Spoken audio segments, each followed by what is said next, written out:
ठाण्यामध्ये आज जे आहे हॉटेल असोसिएशन आक्रमक झालेले पाहायला मिळते। सध्या मी वाघाई स्टेट परिसरामध्ये आहे आणि आपण पाहिलं तर महाराष्ट्र परमिट रूम आणि बार बंद आज एक दिवसाचे हाफ जे आहे ते या हॉटेल असोसिएशनच्या वतीने देण्यात आलेले पाहायला मिळते। दारूवरील वॅट दुप्पट झाला असून परवाना शुल्क 15% वाढवलेला आहे आणि उत्पादन शुल्क 60% वाढवल्यामुळे मोठ्या प्रमाणात हॉटेल असोसिएशन जे आहे ते आक्रमक झालेले पाहायला मिळते। संपूर्ण पदाधिकारी कर्मचारी या ठिकाणी जे आहेत आज एक दिवसीय हॉटेल बंद ठेवून राज्य सरकारला निषेध करताना पाहायला मिळत आहेत। माझं बोलणं या ठिकाणी आंदोलन करतायत। तर काय मागणी आहे आपली? मोठ्या प्रमाणात हॉटेल असोसिएशन आज ठाण्यातले आक्रमक झालेले आहे आणि मोठ्या प्रमाणात घोषणाबाजी देखील करतात। काय मागणी आपली? आपल्या आता महाराष्ट्र गव्हर्नमेंटने बरेच दिवसपासून आम्ही मागे पण त्यांना बोलले होते 10% व्हॅट वाढवलेलं आहे। ते आमची मागणी आहे। वाईन शॉपला व्हॅट नाहीये आणि कुठलेही स्टेट आंध्र हो, तमिळनाडू हो, कर्नाटक हो, कुठे व्हॅट हेही नाहीये। नुसतं आमच्या महाराष्ट्रामध्ये हॉटेलवाल्यांना 10% व्हॅट वाढवलेलं आहे।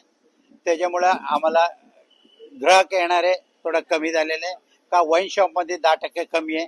तुम्हाला व्हॅट लावायचे, रेव्हेन्यू वाढवायचे असेल तर तुम्ही डायरेक्ट हे फर्स्ट पार्टीलाच लावा ना। मॅन्युफॅक्चरिंगला 10% वाढलं तर तुमची हे कलेक्शन पण जास्त होणार आहे, रेव्हेन्यू वाढणार आहे। त्याच्यामुळे आम्ही व्हॅट काढायच्या हिशोबामध्ये आमची एक घोषणा आहे। आणि आता एक्साईज ड्युटी 60% हो, 60% म्हणजे आज एक साधा दारू 200 रुपयाचे क्वार्टर पिणाऱ्यांना 470 होतात। त्याच्यामुळे काय होतं, इलिगल वाढतात। वाईन शॉप मध्ये आले, वाईन शॉप मध्ये ग्लास चकना सगळे ठेवतात पाणी तिथे, त्यांना विकायला काही परमिशन नाहीये। पण आणि 10:30ची टायमिंग आहे त्यांची, ते लोक 1:30 वाजेपर्यंत ते लोकच चालू ठेवतात। त्याच्यामुळे हॉटेल इंडस्ट्रीला मोठा फटका आहे, आपण करू शकत नाहीये। आणि दुसरा गोष्टी म्हणजे आपल्याला काय, सगळे दारू घेऊन इथे बसतात, कुठे गाडीमध्ये बसतात या चायनीज गाडीमध्ये बसतात।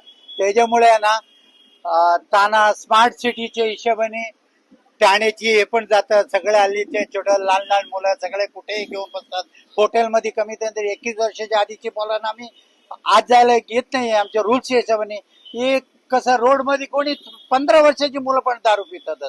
हे सगळे आमची हॉटेल इंडस्ट्रीला खूप मोठा फटका आहे। हे एक आमची दुसरं हे असं चाललं तर आम्ही एक दिवस आता तर एक दिवसची बंद पुकारलेले आहार आणि आमची कोर कमिटी सगळे ठरवलं तर आम्ही बेबद्दत बंद करेन, नाहीतर आम्ही गुजरात सारखं आम्हाला पण लायसन्स कॅन्सल करून टाका ना, आम्ही दुसरा काहीतरी धंदा चालू करू।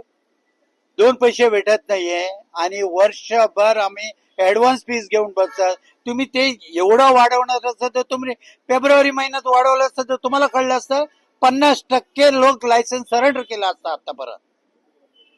नक्कीच कुठेतरी जे आहे हे वाढीव दर हे आम्हाला परवडणारे नाहीत अशी देखील भावना जी आहे ती हॉटेल चालक मालक आणि व्यावसायिकांनी केलेल्या आहे। त्यामुळे नक्कीच आता राज्य सरकार या वाढीव टॅक्स कमी करण्यासाठी काय उपाययोजना करेल? हॉटेल असोसिएशनला न्याय मिळेल का? आणि कशा प्रकारे जे आहे राज्याने वाढवलेले टॅक्स हे कमी केले जातील, जे आहे हॉटेल असोसिएशनची हीच मागणी आहे। त्यामुळे नक्कीच आता ही मागणी कशा प्रकारे मान्य होईल हे देखील पाहणं तितकंच महत्वाचं ठरणार आहे। ठाण्याहून मी प्रेम मोरे, न्यूज 18 लोकमत, ठाणे।